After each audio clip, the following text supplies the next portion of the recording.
Chapter 33. We waited all day for Wolf Larson to come ashore. It was an intolerable period of anxiety. Each moment one or the other of us cast expectant glances toward the ghost, but he did not come. He did not even appear on deck. "Perhaps it is his headache," I said. "I left him lying on the poop. He may lie there all night. I think I'll go and see." Maud looked entreaty at me. "It is all right," I assured her. "I shall take the revolvers. You know, I collected every weapon on board." "But there are his arms, his hands, his terrible, terrible hands," she objected. And then she cried, "Oh, Humphrey, I am afraid of him. Don't go. Please don't go." She rested her hand appealingly on mine and sent my pulse fluttering. My heart was surely in my eyes for a moment.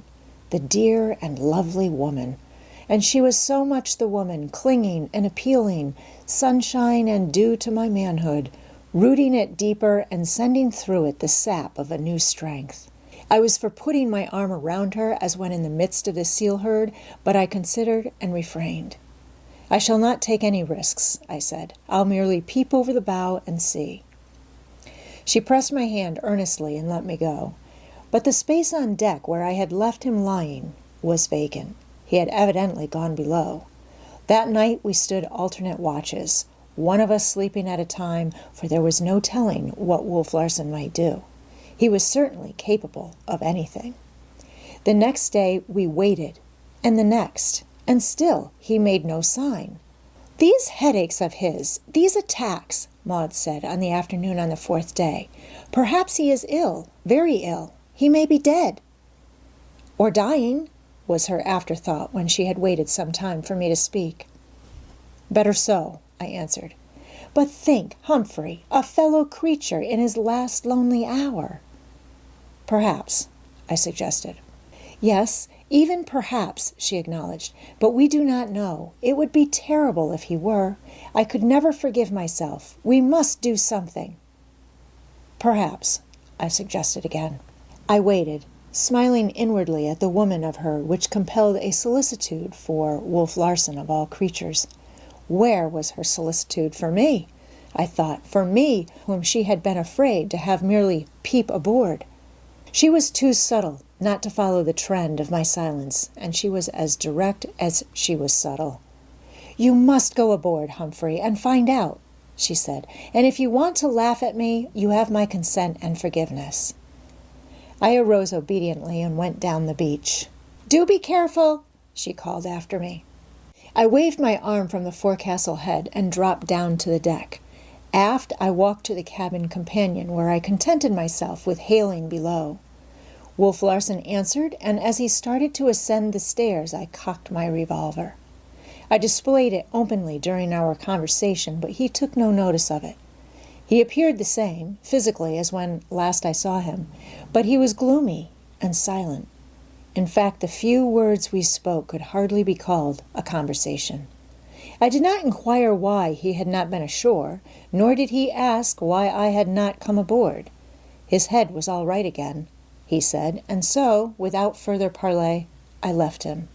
Maud received my report with obvious relief, and the sight of smoke which later rose in the galley put her in a more cheerful mood. The next day and the next we saw the galley smoke rising, and sometimes we caught glimpses of him on the poop. But that was all. He made no attempt to come ashore. This we knew, for we still maintained our night watches. We were waiting for him to do something, to show his hand, so to say, and his inaction puzzled and worried us. A week of this passed by. We had no other interest than Wolf Larson, and his presence weighed us down with an apprehension which prevented us from doing any of the little things we had planned. But at the end of the week the smoke ceased rising from the galley, and he no longer showed himself on the poop. I could see Maud's solicitude again growing, though she timidly and even proudly, I think, forbore a repetition of her request. After all, what censure could be put upon her? She was divinely altruistic, and she was a woman.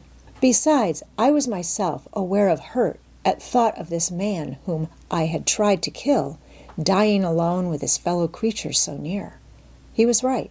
The code of my group was stronger than I, The fact that he had hands, feet, and a body shaped somewhat like mine constituted a claim which I could not ignore. So I did not wait a second time for Maud to send me. I discovered that we stood in need of condensed milk and marmalade and announced that I was going aboard. I could see that she wavered. She even went so far as to murmur that they were non-essentials and that my trip after them might be inexpedient. And as she had followed the trend of my silence, she now followed the trend of my speech, and she knew that I was going aboard, not because of condensed milk and marmalade, but because of her and of her anxiety, which she knew she had failed to hide.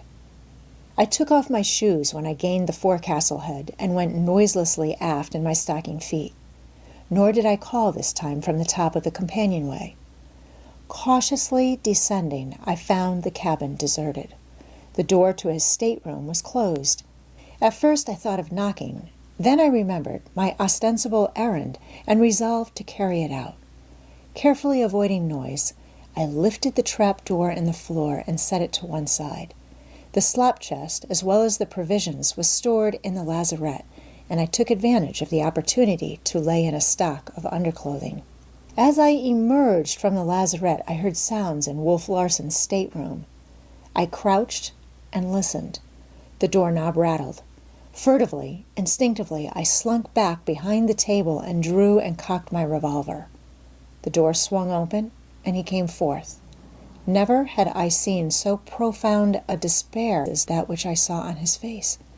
The face of Wolf Larson, the fighter, the strong man, the indomitable one. For all the world like a woman wringing her hands, he raised his clenched fists and groaned. One fist unclosed, and the open palm swept across his eyes as though brushing away cobwebs. "God! God!" he groaned, and the clenched fists were raised again to the infinite despair with which his throat vibrated. It was horrible. I was trembling all over, and I could feel the shivers running up and down my spine and the sweat standing out on my forehead. Surely there can be little in this world more awful than the spectacle of a strong man in the moment when he is utterly weak and broken. But Wolf Larson regained control of himself by an exertion of his remarkable will. And it was exertion. His whole frame shook with the struggle. He resembled a man on the verge of a fit. His face strove to compose itself, writhing and twisting in the effort till he broke down again. Once more the clenched fists went upward and he groaned. He caught his breath once or twice and sobbed. Then he was successful.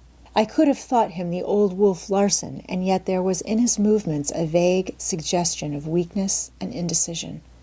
He started for the companionway and stepped forward quite as I had been accustomed to see him do, and yet again, in his very walk, there seemed that suggestion of weakness and indecision.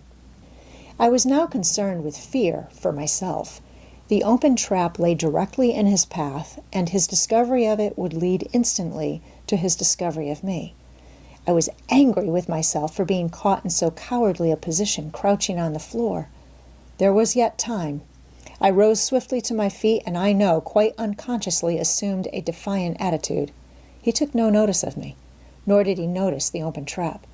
Before I could grasp the situation or act, he had walked right into the trap. One foot was descending into the opening, while the other foot was just on the verge of beginning the uplift. But when the descending foot missed the solid flooring and felt vacancy beneath, it was the old Wolf Larson and the tiger muscles that made the falling body spring across the opening, even as it fell, so that he struck on his chest and stomach, with arms outstretched on the floor of the opposite side. The next instant he had drawn up his legs and rolled clear, but he rolled into my marmalade and underclothes and against the trap door. The expression on his face was one of complete comprehension. But before I could guess what he had comprehended, he had dropped the trap door into place, closing the lazarette. Then I understood. He thought he had me inside. Also, he was blind as a bat. I watched him, breathing carefully so that he should not hear me. He stepped quickly to his stateroom. I saw his hand miss the doorknob by an inch, quickly fumble for it, and find it. This was my chance. I tiptoed across the cabin and to the top of the stairs. He came back dragging a heavy sea chest, which he'd deposited on top of the trap. Not content with this, he fetched a second chest and placed it on top of the first. Then he gathered up the marmalade and underclothes and put them on the table. When he started up the companionway, I retreated, silently rolling over on top of the cabin. He shoved the slide part way back and rested his arms on it, his body still in the companionway. His attitude was of one looking forward the length of the schooner, or staring, rather, for his eyes were fixed and unblinking. I was only 5 feet away and directly in what should have been his line of vision. It was uncanny. I felt myself a ghost. What of my invisibility? I waved my hand back and forth, of course, without effect. But when the moving shadow fell across his face, I saw at once that he was susceptible to the impression. His face became more expectant and tense as he tried to analyze and identify the impression. He knew that he had responded to something from without, that his sensibility had been touched by a changing something in his environment. But what it was he could not discover. I ceased waving my hand so that the shadow remained stationary. He slowly moved his head back and forth under it, and turned from side to side, now in the sunshine, now in the shade, feeling the shade as it were, testing it by sensation. I, too, was busy, trying to reason out how he was aware of the existence of so intangible a thing as a shadow. If it were his eyeballs only that were affected, or if his optic nerve were not wholly destroyed, the explanation was simple. If otherwise, then the only conclusion I could reach was that the sensitive skin recognized the difference of temperature between shade and sunshine.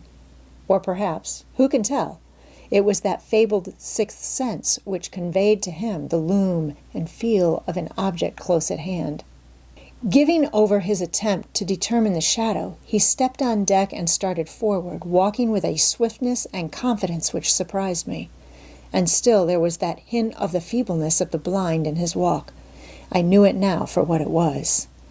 To my amused chagrin, he discovered my shoes on the forecastle head and brought them back with him into the galley. I watched him build the fire and set about cooking food for himself. Then I stole into the cabin for my marmalade and underclothes, slipped back past the galley, and climbed down to the beach to deliver my barefoot report.